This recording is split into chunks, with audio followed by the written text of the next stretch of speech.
이날 곧 안식 후 첫날 저녁 때 제자들이 네 두려워하여 모인 곳에 문들을 닫았더니 예수께서 오사 가운데 서서 가라사대 너희에게 평강이 있을지어다. 이 말씀하시고 손과 얼굴을 보시니 제자들이 주를 보고 기뻐하더라. 예수께서 또 가라사대 너희에게 평강이 있을지어다. 예수께서 날 보내신 것 같이 나도 너희를 보내노라. 이 말씀하시고 저희를 향하사 숨을 내쉬며 가라사대 성령을 받으라. 너희가 네 죄든지 사하면 사할 것이요 네 죄든지 그대로 두면 그대로 있으리라 하시니라. 아멘. 십자가에 달리실 때에 하신 말씀이 있어요. 뭘까요? 대자로 하신 말씀. 십자가에 달리시기 전에 하셨던 말씀이 있어요. 대자로 다 이루었. 하나 줄여야 되겠는데요. 그것을 내자로 뭐라고 한가요? 누가 좀 시작하고 있네요. 자신 있게요. 가상칠언이라고 얘기합니다. 십자가상에서 하셨던 7가지 말씀 그렇게 얘기합니다. 그 말씀을 잘 기억하시라고요. 제일 처음 하셨던 말씀이 뭘까요? 우리가 지금 고난주간 때 말씀을 제대로 안 나눠서 잘 기억은 못 할지 모르겠지만 그런 잘 생각해보면 금방 알 수 있는 말씀이에요. 아버지여 저희를 사하여 주옵소서. 저들이 자기들이 하는 것을 알지 못합니다. 라는 용서의 메시지랍니다. 가상칠언의 제일 처음은 뭐라고요? 용서. 그런데 용서라는 것은 그렇게 쉬운 것은 아닙니다. 용서할 일이 많나요? 용서받을 일이 많나요? 피차간에 다 있을 것 같아요. 때로는 내가 누군가를 용서해야 될 때도 있고 누구를 통해서 용서를 받아야 될 때도 있는 것 같은데요.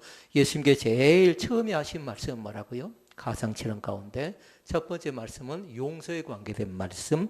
아버지여 저희들의 죄를 용서하시옵소서라는 용서의 기도였습니다. 두 번째는 뭘까요? 화면이 너무 금방 알겠네요. 천국에 관계된 말씀이에요. 오늘 내가 나와 함께 낙원에 있으리라. 아멘. 십자가상에 두 강도가 달렸습니다. 그 가운데 한 사람에게 얘기합니다. 오늘 내가 나와 함께 입을 벌려서 고백해 볼까요? 천국에 있으리라. 이렇게 말씀합니다. 세 번째 묻습니다. 우리 기독교는 무슨 종교인가요? 효의 종교. 왜요?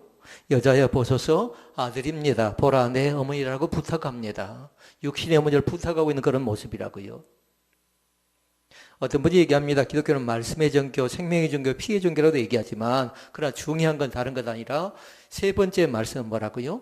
효의 종교라고요. 효. 그러니까 살아계셨을 때 돌아가시고 나면 어쩔 수 없는 겁니다. 그때는 어떻게 합니까? 이제 천국에서 만나야 되는 겁니다. 그러니까 그 찬양을 꼭 하시라고요. 천국에서 만나보자는 찬양을 꼭 하시라고요. 화면 띄우지 말고요. 그럼 네 번째는 뭘까요? 이제 맞출 수 있어요. 네 번째 제가 무지무지 많이 강조를 공부할 때마다 많이 했던 말씀이거든요. 엘리 엘리 라마 사막다니. 나의 하나님 어찌하여 나를 버리십니까? 라는 그 절규의 말씀인데 영적인 고민이 그 속에 담겨져 있습니다. 그리고 다섯 번째는 내가 목마르다라는 그런 말씀입니다. 이 시간도 마찬가지일 겁니다. 사랑하는 우리 형제들 가운데, 사랑하는 우리 자매들 가운데 목이 말라서 하나님 이 갈증을 어떻게 해결하면 좋겠습니까? 나의 목마름은 어디서 해결을 받아야 됩니까? 라고 생각하면서 때로는 밤잠을 자지 못하고 때로는 음식 앞에서 제대로 음식 맛을 잃어버리고 이 목마르던 갈증을 해결할 길이 없을 때 다른 것 아니라 생수 되시는, 한자 더 붙이면 생명수 되시는, 또 다른 말로 얘기하면 생명샘 되시는, 마중물 되시는 그 주님께 나와야 된다랍니다. 여섯 번째는 뭔가요? 이제는 승리입니다. 그러니까 이제는 뭐 했냐면 우리는 부활절 때 검정 옷이 아니라 우리는 하얀 옷을 입고 하나님께 예배한 겁니다. 다 이루었다라고 말씀합니다. 일곱 번째, 내 영혼을 아버지 손에 부탁합니다 라고 말씀하지요. 이것이 최후의 예수님의 신앙 고백이다 합니다. 그러니까 이미 우리는 뭐였냐면 제가 문제를 내기 전에 십자가상에서 하셨던 말씀이 뭡니까? 라고 물을 때 자연스럽게 뭐가 나와야 돼요? 가상칠언이 나와야 되고 일곱 가지가 뭔가 쭉 여러분들이 이제 나름대로 알고 또 신앙생활 하는데 그것이 커다란 힘이 될 수 있기를 바랍니다. 오늘 주보에 기록되지 않는 말씀 제목이 뭐였다고요? 부활하신 주님께서 우리에게 주신 말씀 말고 부활하신 주님이 우리에게 하신 말씀이 있다고요. 두 가지. 하나는 뭐냐면요. 평안함을 얻을 수 있기를 바랍니다. 그리고 또 하나는 성령이답니다. 여러분 각 가정이 부활한 주님을 모시고 살아가는 각 가정이 평강이 넘쳐날 수 있기를 바라고요. 그리고 또 하나는 뭐라고요? 성령 하나님을 모시고 살아갈 수 있기를 바랍니다. 그러면 질문합니다. 사도 바울이 몇 개의 편지를 기록했나요? 13권. 그런데 13권의 핵심되는 단어가 두 가지가 나와요. 뭘까요? 핵심되는 단어가. 하나는 뭐냐면요. 평강이랍니다. 평강. 또 하나는 뭘까요? 이제 여러분이 맞춰야 돼요. 뭘까요? 은혜답니다. 항상 은혜가 가면 평강이 가고요. 평강이 가면 은혜가 가고요. 그리고 또 하나 덧붙인다면 성령이라고요. 그런데 사도 바울이 얘기한 서신서에 항상 나오고 있는 말씀 뭐냐면 은혜와 평강이 너희 가운데 있을지어다 하고 항상 축복하는 겁니다. 그러니까 마찬가지로 부활한 주님을 만난 우리들은 그 은혜와 평강을 선물로 받은 줄로 믿습니다. 그리고 거기다 하나 덧붙인다면 뭐라고요? 성령. 은혜, 그리고 평강, 그리고 성령. 아멘을 하셔야 되는데 은혜가 있어야 되겠고 그리고 또 하나는 평강이 있어야 되겠고 또 하나는 성령 하나님이 우리의 삶의 여정 가운데 함께 계실 줄로 믿습니다. 그러니까 서론의 말씀을 잘 기억해야 돼요. 가상칠언의 7가지 말씀을 잘 기억하고 사도 바울이 기록한 편지의 내용 가운데 은혜와 평강이 있었다는 것 기억하고요. 교회도 마찬가지예요. 교회가 꼭 있어야 될 게 뭘까요? 하나님의 몸된 교회가. 저는 이 교회가 은혜스러운 교회가 되었으면 좋겠습니다. 이 교회가 평강이 넘쳐났으면 좋겠습니다. 교회라는 데 불안한다, 또 눈치를 본다, 염려를 한다, 근심한다, 그것 아니고요. 교회 왔으면 자유함을 얻으라고요. 그것이 오늘 말씀 가운데 나와 있는 네 번째 말씀이에요. 죄사함의 권세가 우리 가운데 있는 줄로 믿습니다. 죄를 용서받지요? 그러면 자유함이 있답니다. 자유함이. 그래서 오늘 말씀을 통해서 네 가지의 말씀을 보고자 하는데요. 부활한 주님께서 제자들을 찾아가십니다. 왜냐하면 그 세상의 제자들은 뭐냐면 두려움 속에 벌벌 떨고 있다고요. 왜 그럴까요?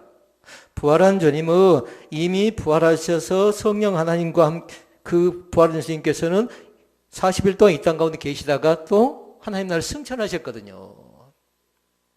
그러니까 자기를 핍박하고 또 괴롭히고 힘들게 하는 사람들이 이제 자기들을 또 괴롭히고 힘들게 할까봐 제자들은 뭐냐면 무서워서 벌벌 떨고 있습니다.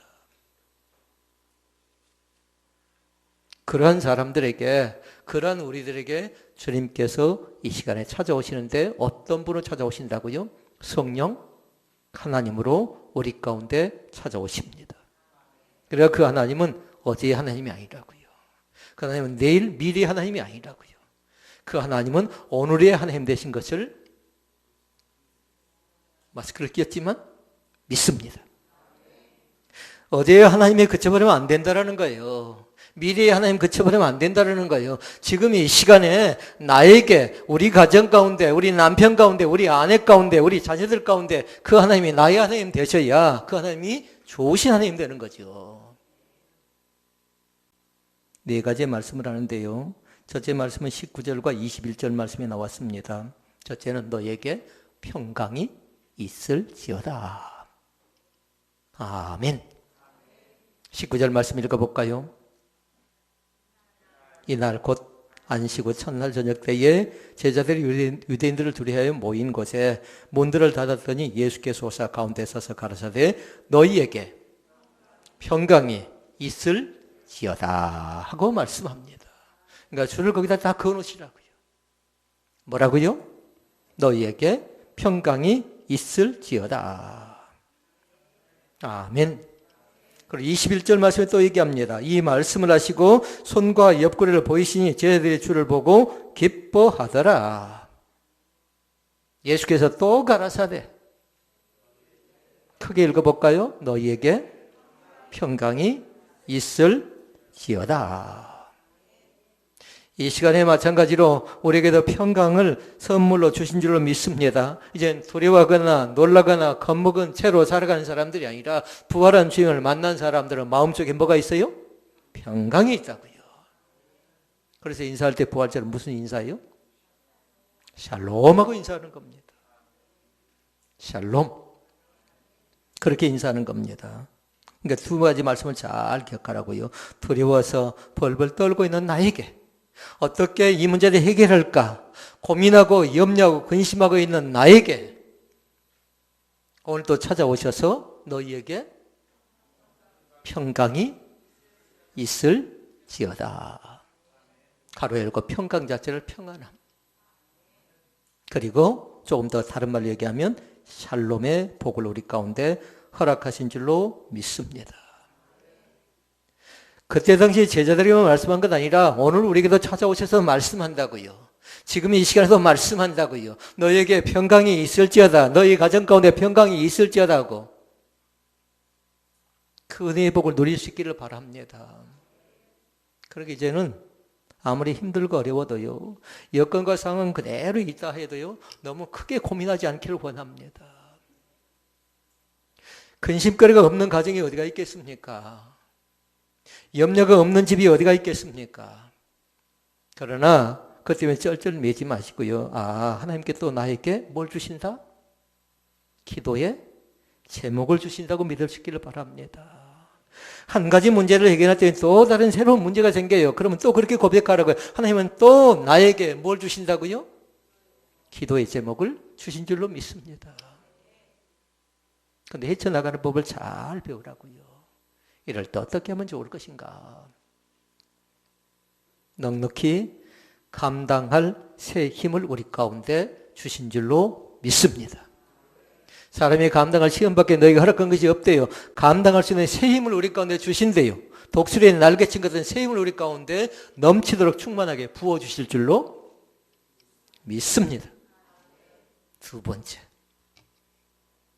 번째는 어디냐면요. 22절 말씀에 나옵니다. 같이 읽어볼까요? 이 말씀을 하시고 저희를 향하사 숨을 내쉬며 가라사대 성령을 받으라. 그러니까 주님께서 부활하신 주님께서 주셨던 메시지 가운데 두 번째는 뭐라고요? 성령 받으래요. 여기 잘 기억하라고요. 예수 믿으면 됐지 왜 그렇게 우리를 힘들게 합니까? 라고 얘기한 사람들이 있어요. 교회를 나가면 됐지 왜 이렇게 힘들게 합니까? 라고 얘기한 사람이 있다고요. 그래서 두 가지를 잘 기억하라고요. 예수를 믿는 것과 성령을 받은 건 다르답니다. 예배를 드리긴 드려요. 그러나 성령 하나님이 임재한 예배가 있고요. 성령 하나님이 계시지 않는 예배가 있어요. 이 시간에 성령 하나님을 온전히 마음 깊은 곳에 모셔드리는 그런 진정한 예배를 여러분이 체험할 수 있기를 주의 이름으로 축원을 드립니다. 그런 마음이 어쩔까요? 마음이 뜨거운 겁니다. 마음에 감사함이 넘쳐나는 겁니다. 얼굴이 어쩔까요? 웃음꽃이 피는 겁니다. 사랑하는 성도 여러분, 성령을 받을 수 있기를 바랍니다. 예수 믿고 난 제자들, 예수님과 함께 살았던 제자들에게 찾아오셔서 성령 받으라고 말씀합니다. 말씀을 봐보도록 하십시다. 베드로와 요한이 있습니다. 사도행전 말씀 가운데 보니까요, 베드로와 요한이 가서 안수합니다. 사마리아 교인들을 찾아가 신방하면서 안수한다고요. 말씀 봐볼까요? 사도행전 8장 13절에서 17절 말씀 같이 읽어보십시다. 크게요. 시작.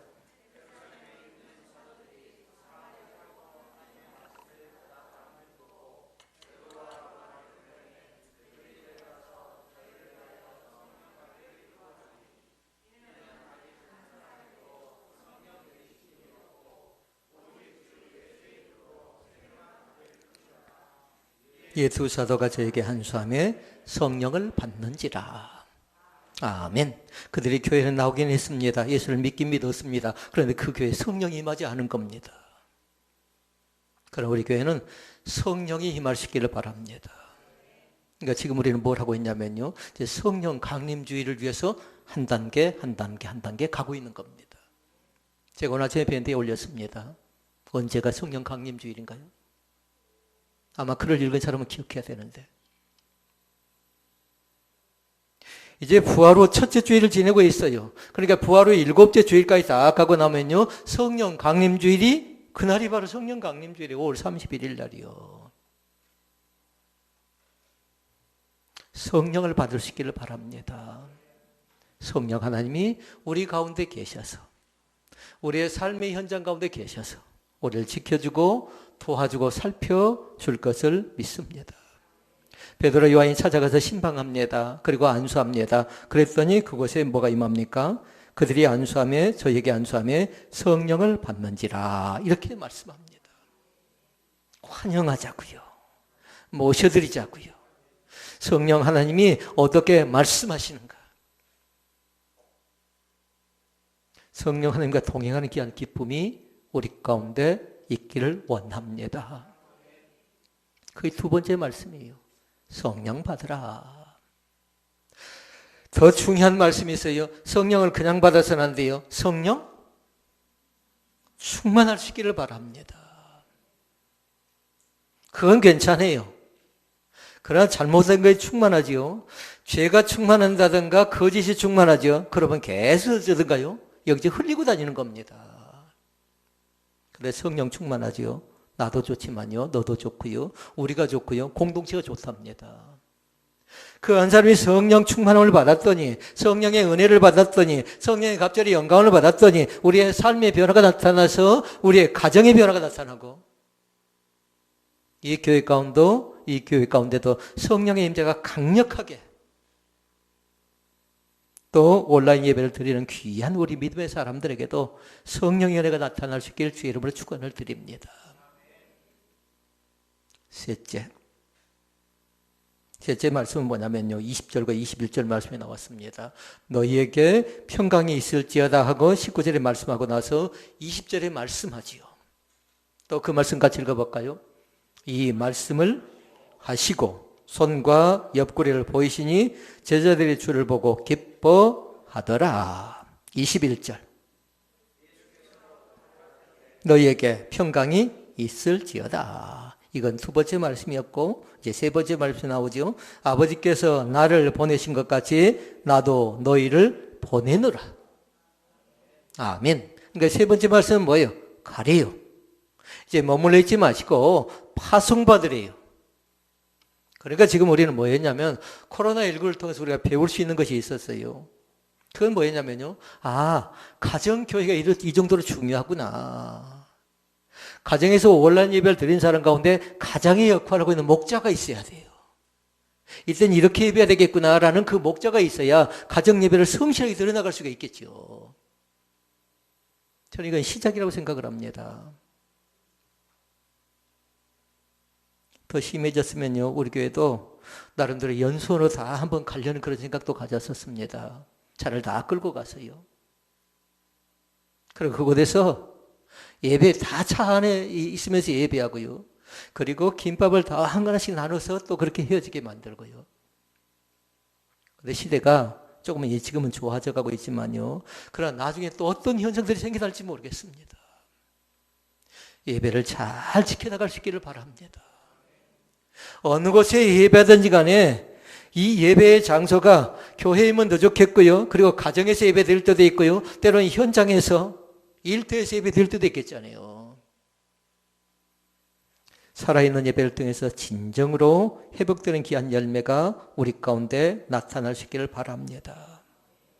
예수님께 주셨던 세 번째 말씀은요, 가래요. 머물러 있지 말고 성령을 받았으면, 하나님께 주신 은혜를 받았으면, 은사를 받았으면 그곳에 있지 말고 이제는 가라고 말씀합니다. 그러면 이제 알아야 돼요. 무엇 때문에, 무엇을 위해서 가라는 것인가? 그걸 알아야 되겠잖아요. 가란 말을 여러분 뭐라고 생각하십니까? 가란 말을.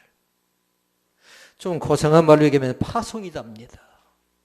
파송받을 때 그냥 그 사람을 파송한가요? 그렇지 않습니다. 반드시 뭐냐면요, 선교의 현장으로 파송하는 겁니다. 선교를 다른 말로 얘기하면 뭐든가요? 전도인 겁니다. 전도. 그러니까 여전도회라고도 하고 남선교회라고도 하고. 그러니까 여전도회라는 건 뭐예요? 전도의 사명을 감당하라는 거죠. 남선교회는 뭐라는 거예요? 선교의 사명을 감당하라는 겁니다. 가대에 다른 것 갖고 가지 말고 말씀을 들고 전도의 현장 가운데 들어가라고 말씀하죠. 말씀 속에 그렇게 나옵니다. 마태복음 28장 19절에 20절 말씀해 보니까 마태가 받았던 예수의 명령이 나와요. 읽어볼까요? 예수께서 나와 일러 가라사대 하늘과 땅의 모든 권세를 내게 주셨으니 그러므로 너희는 가서 모든 족속으로 제자를 삼아 아버지와 아들과 성령의 이름으로 세례를 주고 내가 너에게 분부한 모든 것을 가르쳐 지키게 하라. 볼지어다 내가 세상 끝날까지 너희와 항상 함께 있으리라 하시니라. 아멘. 그것은 뭐냐면 예수님의 말씀을 마태가 받고 나서 마태가 기록한 말씀이라고요. 만약 여건이 허락하면 이미 줄은 다 거져 있을 거예요. 이 말씀을 꼭 감성할 수 있기를 바랍니다. 뭔가 내가 교회에서 사역자다, 내가 나름대로 역할을 감당한다 하는 사람들은요, 이 말씀을 꼭 감성하라고요. 제자 삼는 거 중요하고요. 그리고 또 나옵니다. 세례 주는 거 중요하고요. 그리고 가르침을 받는 거 중요합니다. 이 교회가 제자 훈련이 잘 되어졌으면 좋겠습니다.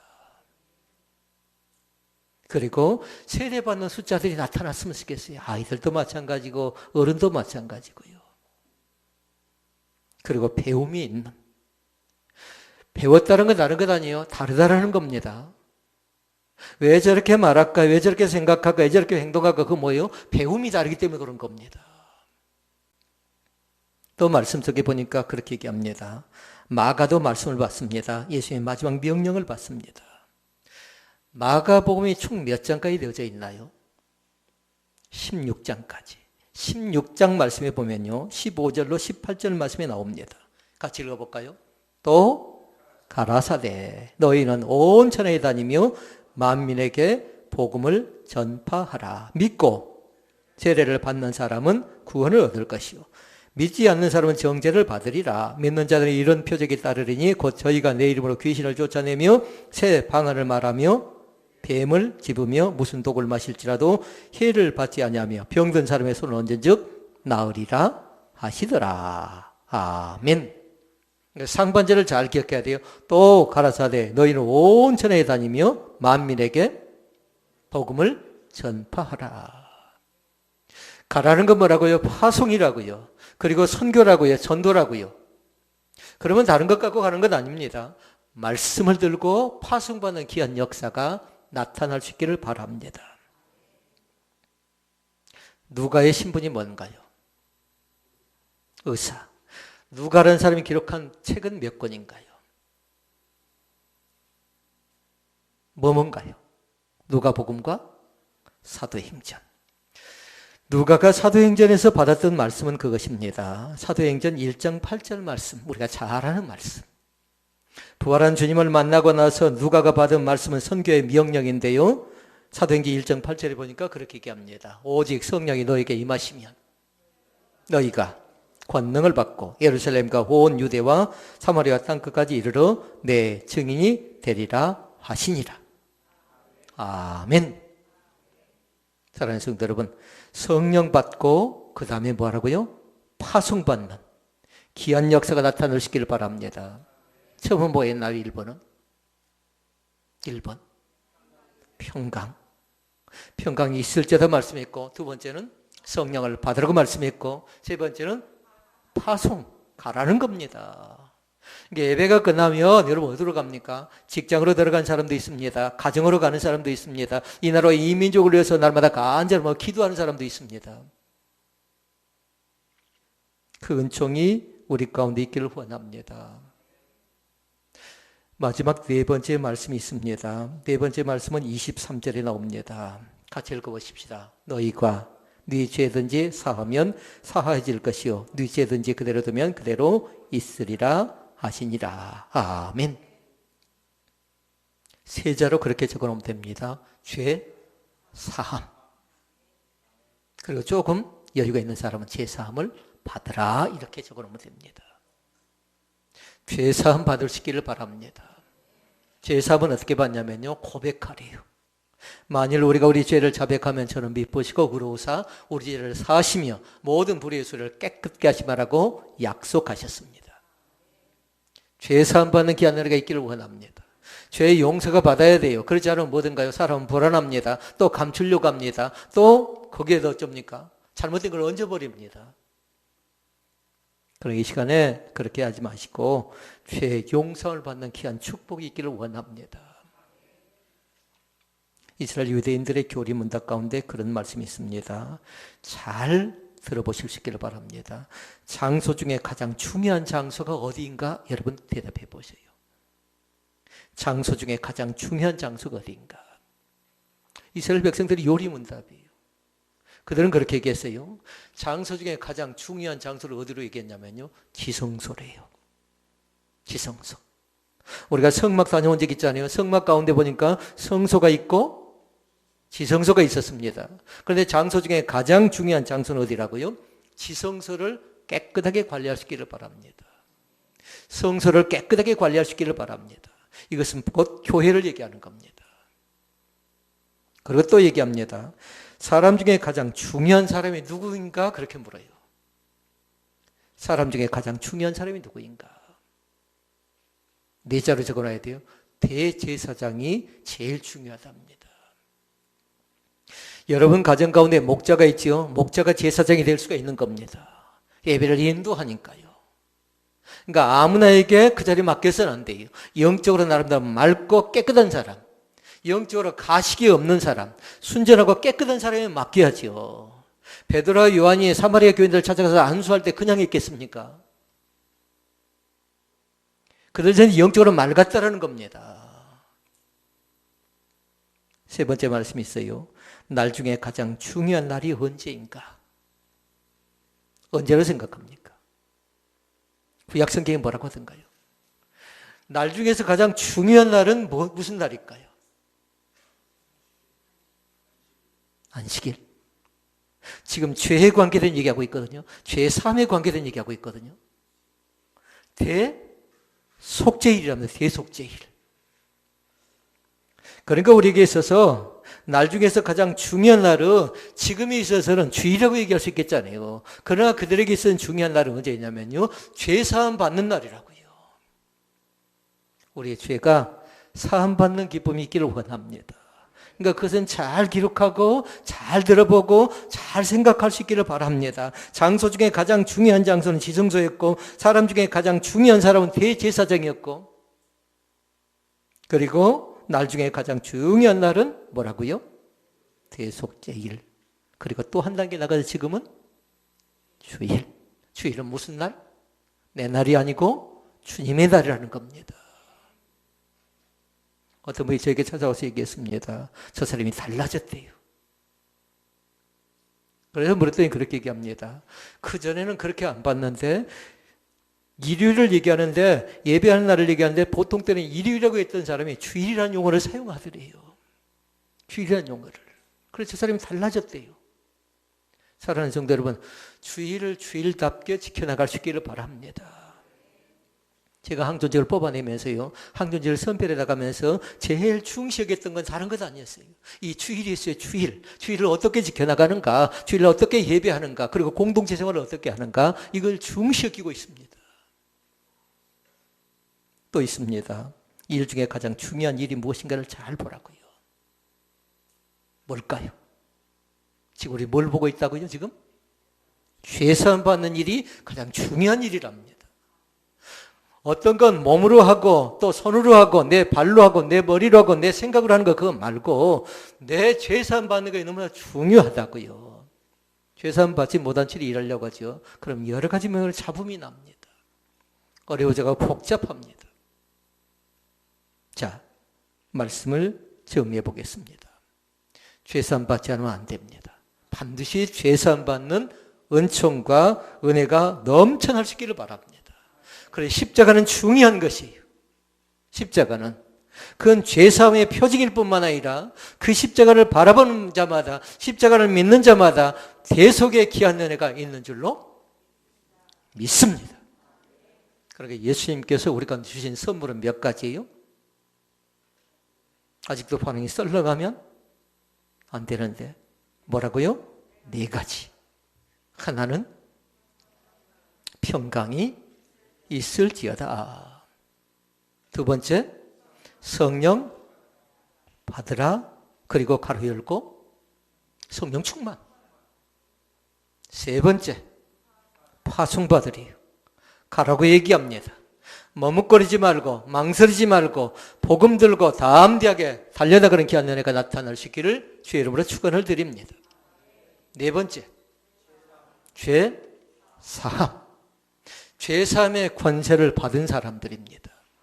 그래, 영적 자유함을 꼭 얻기를 원하고 부활하신 주님께서 우리의 삶의 현장 가운데 오늘 또 나와 동행하신 줄로 믿습니다. 기도하시겠습니다. 은혜로우신 아버지,